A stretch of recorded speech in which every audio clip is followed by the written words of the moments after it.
ನಮಸ್ಕಾರ. ಉತ್ತರ ಕರ್ನಾಟಕ ನ್ಯೂಸ್ನ ಪ್ರೈಮ್ ಟೈಮ್ಗೆ ಸ್ವಾಗತ. ನಾನು ಹನುಮಂತೇಶ್.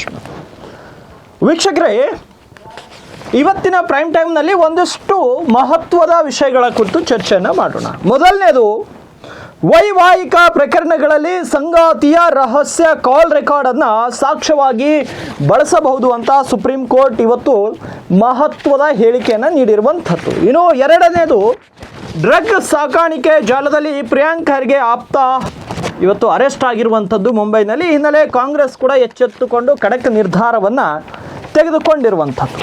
ಇನ್ನು ಮೂರನೇ ಸ್ಟೋರಿ, ಸಿಂಗಂದೂರು ಸೇತುವೆ ವಾರ್ ಆಹ್ವಾನವಿಲ್ಲ ಅಂದ ಸಿಎಂ ಸಿದ್ದುಗೆ ಟ್ವೀಟ್ ಮೂಲಕ ನಿತಿನ್ ಗಡ್ಕರಿ ಉತ್ತರವನ್ನು ಕೊಟ್ಟಿರುವಂಥದ್ದು. ಇನ್ನು ನಾಲ್ಕನೇ ಸ್ಟೋರಿ, ಇವತ್ತು ರಾಜ್ಯ ವ್ಯಾಪ್ತಿಯಲ್ಲದೆ ಇನ್ನು ಜಿಲ್ಲೆಯ ವಿವಿಧ ಕಡೆ ಕನ್ನಡ ಶಾಲೆಗಳ ರಕ್ಷಣೆಗೆ ಆಗ್ರಹಿಸಿ ಧರಣಿ ಸತ್ಯಾಗ್ರಹನ ವಿವಿಧ ಸಂಘಟನೆಗಳ ನೇತೃತ್ವದಲ್ಲಿ ಮಾಡಲಾಯಿತು. ಈ ಒಂದು ವಿಷಯಗಳನ್ನು ಇವತ್ತಿನ ಪ್ರೈಮ್ ಟೈಮ್ನಲ್ಲಿ ಚರ್ಚೆ ಮಾಡೋಣ. ಸೊ ಮೊದಲನೇ ಸುದ್ದಿಯ ಕಡೆ ನಾವು ಗಮನ ಹರಿಸೋದಾದರೆ, ಮದುವೆ ಆದಮೇಲೆ ಗಂಡ ಹೆಂಡತಿಯ ನಡುವೆ ಒಂದಷ್ಟು ಸಲ ಮುನಿಸುಗಳು ಬರುತ್ತೆ. ಆ ಮುನಿಸುಗಳ ಸಂದರ್ಭದಲ್ಲಿ ಯಾರ್ದೋ ಮೇಲೆ ಇನ್ನು ಯಾರಿಗೋ ಪ್ರೀತಿ ಆಗುತ್ತೆ.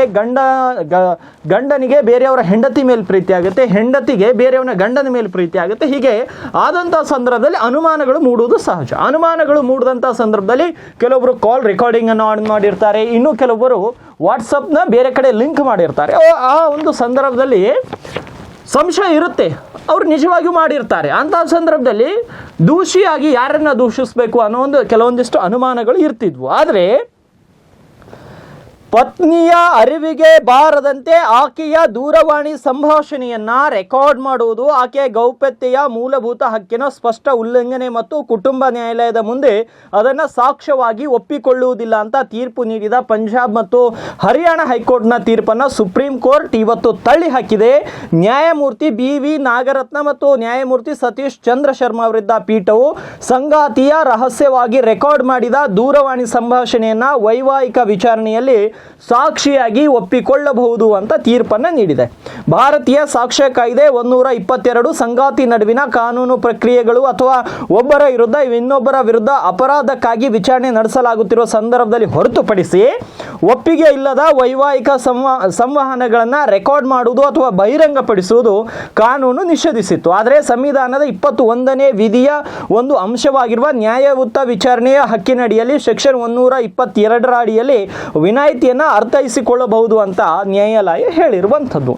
ಅಂದರೆ ಗೌಪ್ಯತೆಗೆ ಇಲ್ಲಿ ಪ್ರಶ್ನೆ ಇಲ್ಲ, ಆದರೆ ವೈವಾಹಿಕ ಜೀವನ ಅಂದಾಗ ಇಬ್ಬರು ಕೂಡ ಸಮನಾಗಿ ಬದುಕಬೇಕಾಗತ್ತೆ. ಆ ಸಂದರ್ಭದಲ್ಲಿ ಇವು ಎಲ್ಲೋ ಒಂದು ಕಡೆ ಬಿರುಕುಗಳಿದ್ದಾಗ ಅವುಗಳನ್ನು ಬೇಡಪ್ಪ, ನಮಗೆ ನಾವು ಇರ್ತೀವಿ, ನಿಮಗೆ ನೀವು ಇರ್ತೀವಿ, ಇಂಥ ಸಾಕ್ಷಿ ಇದೆ, ಇವ್ರು ಇಂಥವ್ರ ಜೊತೆ ಮಾತಾಡ್ತಿದ್ದಾರೆ, ಇವ್ರು ಇಂಥವ್ರ ಜೊತೆ ಸಂಬಂಧ ಇದೆ, ನಿಮ್ಮ ಬಾಳಲ್ಲಿ ನೀವಿರಲಿ, ನಮ್ಮ ಬಾಳಲ್ಲಿ ನೀವಿರಿ ಅಂತ ಹೇಳೋದು ಒಳ್ಳೆಯ ನಿರ್ಧಾರನೇ. ಇವತ್ತು ಸುಪ್ರೀಂ ಕೋರ್ಟ್ ಏನು ಮಹತ್ವದ ನಿರ್ಧಾರ ಹೇಳಿದೆ, ನಿಜಕ್ಕೂ ಇದು ಇಡೀ ಎಲ್ಲೋ ಒಂದು ಕಡೆ ತುಳಿತಕ್ಕೊಳಗಾದವರು, ಎಲ್ಲೋ ಒಂದು ಕಡೆ ತಪ್ಪು ಮಾಡಲಿಲ್ಲ ಅಂದರೂ ಕೂಡ ಎಲ್ಲೋ ಒಂದು ಕಡೆ ಪತಿಗೆ ದೂಷಿಸುವವರು ಏನಿದ್ರು ಅವರಿಗೆಲ್ಲರಿಗೂ ಒಂದು ರೀತಿಯ ಗುಡ್ ನ್ಯೂಸ್ ಅಂತ ಹೇಳ್ಬೋದು. ಪಾಪ ನೋಡಿ, ಬಹುತೇಕ ಪ್ರಕರಣಗಳಲ್ಲಿ ಇವತ್ತು ದೇಶದಲ್ಲಿ ಹೇಳ್ತೀನಿ, ಬಹುತೇಕ ಪ್ರಕರಣಗಳಲ್ಲಿ ಗಂಡಸರ ತಪ್ಪೇ ಇರಲ್ಲ, ಬರೀ ಪತ್ನಿಯ ತಪ್ಪಿರುತ್ತೆ. ಆದರೆ ಸಮಾಜ ದೂಷಿಸುವುದು ಮಾತ್ರ ಗಂಡನನ್ನು. ನೋಡಿ, ಗಂಡ ಈ ರೀತಿ ಮಾಡೋದು, ಅದಕ್ಕೆ ಹೆಂಡತಿ ಈ ರೀತಿ ಮಾಡಲು ಪಾಪ ಒಂದೊಂದು ಸಲ ಅಲ್ಲಿ ತಪ್ಪೇ ಇರಲ್ಲ. ಅಂದರೆ ನಾನು ಹೆಣ್ಮಕ್ಕಳನ್ನ ಅವಹೇಳನ ಮಾಡ್ತಿದ್ದೀನಿ ಅಂತಲ್ಲ, ಆದರೆ ಒಂದು ವಿಷಯವನ್ನು ಮಾತಾಡುವಂಥ ಸಂದರ್ಭದಲ್ಲಿ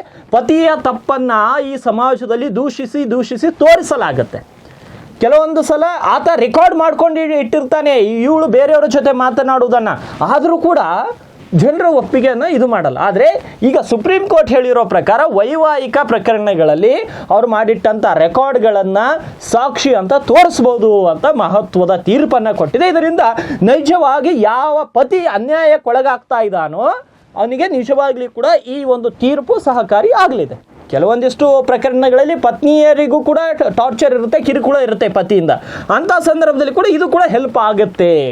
ಈ ಒಂದು ಮಹತ್ವದ ತೀರ್ಪನ್ನು ಕೆಲವರು ಭಾರಿ ಸ್ವಾಗತಾರ್ಹ ಅಂತ ಇದು ಮಾಡ್ತಾ ಇದ್ದಾರೆ.